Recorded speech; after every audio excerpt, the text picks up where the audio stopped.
Hey y'all, I wanted to come on and do a little video on the topic of fear. I think I've talked about this a lot lately, but fear and moving through fear has been a big part of my learning experience and journey of taking this leap of faith and going on this year-long plus adventure. Something I've been thinking a lot about lately is this concept of moving through fear, and specifically this phrase that I've heard before and that has been continuing to come into my realms lately, which is the only way out is through. I feel like that's a phrase that can apply to a lot of things. I really like the way that it can be applied to our emotional experience. The only way out is through the stuff that we don't want to feel and then don't let ourselves feel. It stays stuck in our bodies, right? Like, this is what the realms of neuroscience and other wellness industries have been showing us lately. The stuff that we push down stays stuck in our body. So this phrase of the only way out is through, when it's applied to emotions, means sort of like leaning into those emotions, allowing ourselves to experience the thing that we don't want to experience, because that's ultimately the way out of it. Okay, so when we think about this concept with fear, what does it look like to move through fear? The only way out is through. What does that mean in terms of fear? And for me, I've been experiencing it on a few different levels. So one of those levels is like feeling the thing, but then making the choice and following through with your choice regardless of what it is that you feel. So if what I'm feeling is fear, you know, I've got like a racing heart, I've got maybe my tummy's sending off butterflies, maybe I've got alarm bells, maybe I've got racing thoughts, maybe I'm a little shaky and feeling a little frantic. If what I'm feeling is fear, what does it look like to feel that in my body, to feel all those feelings of fear, all those signs of fear, and recognize like, okay, I'm feeling fear, I have a lot of fear. What's a step I can still take to do the thing that I want to do anyways?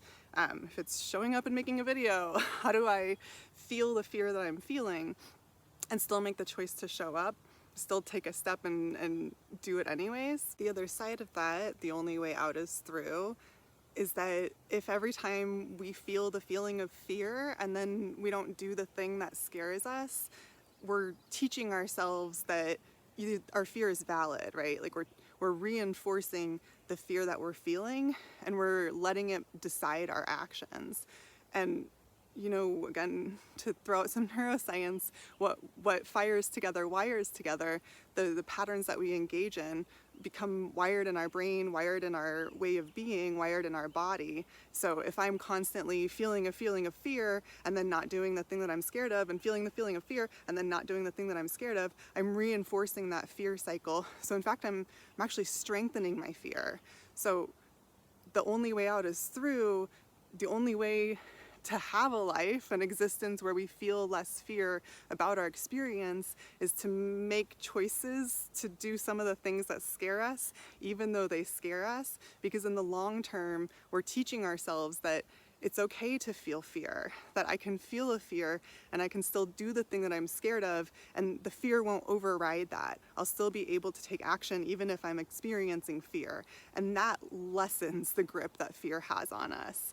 It doesn't strengthen it like it does when we listen to our fear and give in to our fear. When we feel the fear, make the choice we want to make regardless of what we're feeling, regardless of the fear symptoms that are coming up for us. We separate ourselves from that emotion a little bit.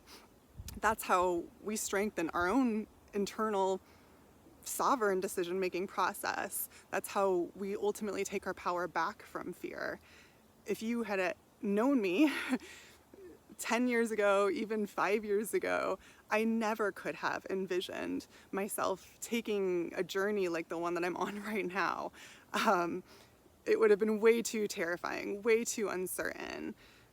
But I started making, especially around 5 years ago, I started making a lot of choices that scared me. And they scared me, but I knew they were really important to me, and I knew I really wanted to do them anyways. And so I started doing them. And it's a baby step process, like there might be something that really scares you that you really, really, really want, and maybe you're not quite ready to go there, and that's okay. But what are some of the steps that you can start taking that still scare you a little bit, but are a little bit more manageable, that can still get you to the end result that's what you really want? That's what I would ask you in this video, is to just think for a second, what's something that you really want, or what's something that you really want to do, but right now fear is blocking you. And when you think about this thing, like maybe it feels exciting, but it might bring up a lot of those like, oh gosh, my heart is racing, the fear symptoms we were talking about. What's something that brings that up for you, but that you know you really want? So what I would encourage you to do is think about this concept of the only way out is through. And I've actually heard an analogy of viewing it like a wave that I think is really helpful.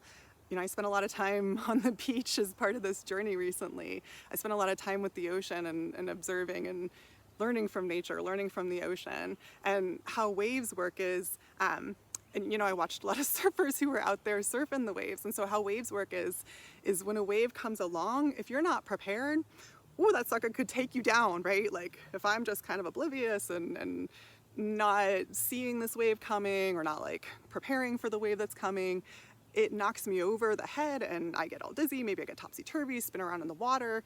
That's what our emotions can do too, right? If we're not able to observe them, if we're not consciously aware of them, they can knock us over sometimes. They can knock us backwards. But with awareness, when I see the wave coming, what surfers actually do is they dive into the wave. They dive into the wave. Okay, so let's think about that with emotion, right? The only way out is through. What does it look like to dive into the wave of your emotion? And to me, that looks like allowing ourselves to feel it, because we know that there's peace on the other side. When that wave's coming, it looks big and scary. It might feel intense as I dive through the wave, but then as soon as the wave passes and I come up on the other side, the water's calm again. That's how the ocean works. That's how waves work. That's very similar to how emotions work as well. So if you can imagine your fear about this thing that you really want as a wave, what would it look like for you to dive into the wave? What would it look like for you to try and move through some of your fear surrounding that? Again, it doesn't have to be all at once. And again, of course, don't do this if it doesn't feel something that you want to do or something that you can do right now. Wait until you feel a little ready. But what would it look like to dive through that wave of fear and see what's on the other side? Sometimes the inside of that wave is really intense. Sometimes the inside of that wave might take a longer period of time to move through before you can get to the calm on the other side. That's certainly been true for me in some of these experiences that I'm having, is giving myself time to feel the fear and accepting that, you know, that's where I'm at right now. Try not to put pressure on myself to be somewhere different, but allow myself to slowly move through it. Like maybe we're not diving through the wave, maybe we're like doggy paddling through the wave, right? Like maybe we're like moving really slowly through the inside of that wave to try and get to the other side. And that's okay. And maybe we need supports along the way. Maybe that's something that we can do if we have a therapist that we're working with and we really trust. There's some fantastic YouTube videos that are out there that are meditations for moving through fear, or tapping videos for moving through fear. EFT tapping is an up-and-coming thing. I'll actually put a link in the comments here to somebody that I use and really like when I'm experiencing some sort of emotion and I need a little help getting through the wave of that emotion. So there are supports that we can turn to. We can do things that make us feel good. We can go outside, go for a hike, do yoga, meditate, journal, listen to music, whatever it is that makes us feel good to help us get through the wave. And then on the other side, that's where we start to experience more of our freedom. That's where we start to be free from the restriction of fear, so we can make some of those choices that are exciting to us, that can bring us something new and something different, and a possibility that maybe right now is only a spark in your imagination. So if this video spoke to you, I would love to hear about, you know, what resonated, or is fear something that's coming up for you right now? Was there something major that you want to share or put words to that came to you while you were thinking about what I was talking about in this video? I find a lot of times that a lot of us are going through similar things, but we're not necessarily talking about it.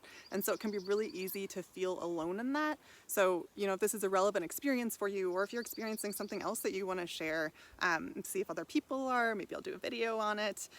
Let me know. I would love to hear from you. I hope all of you are well and navigating your worlds at this time. Wishing you a beautiful rest of your day, and maybe a little bit more liberation from fear too. Bye-bye. Bye-bye.